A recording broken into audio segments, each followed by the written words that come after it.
Hello అందరికీ, మంచి టేస్టీగా ఉండే మష్రూమ్ కర్రీ అయితే మీకు చూపిస్తాను. చాలా అంటే చాలా టేస్టీగా ఉండేది. రెస్టారెంట్కి వెళ్ళినప్పుడు మనము కర్రీ ఆర్డర్ పెట్టుకున్నప్పుడు చాలా చిక్కగా గ్రేవీగా మంచిగా వస్తుంది కదండి. అలా మనం ఇంట్లో చేస్తే రాదని చాలామంది అనుకుంటారు కదా.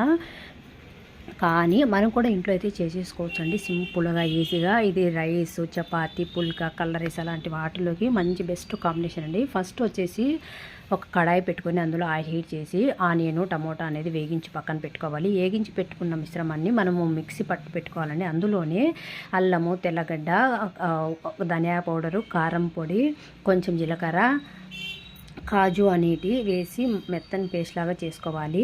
అదే బాండీలోనే కాస్త ఆయిల్ వేసేసి ఈ పేస్ట్ అందులో వేసి కళ్ళ తిప్పితే కొంచెం ఆయిల్ పైకి తేలిన ఆ స్టేజ్లో ముందుగానే శుభ్రంగా కడిగి పెట్టుకున్న మష్రూమ్లు అందులో వేసేసి మంచిగా కళ్ళ తిప్పి లిడ్ కవర్ చేయాలండి. వాటర్ అనేది యాడ్ చేయకోకుండా మగ్గించుకుంటే ఇలా అయితే రెడీ అవుతుంది. మీరు కూడా ఒకసారి ట్రై చేయండి. బాయ్.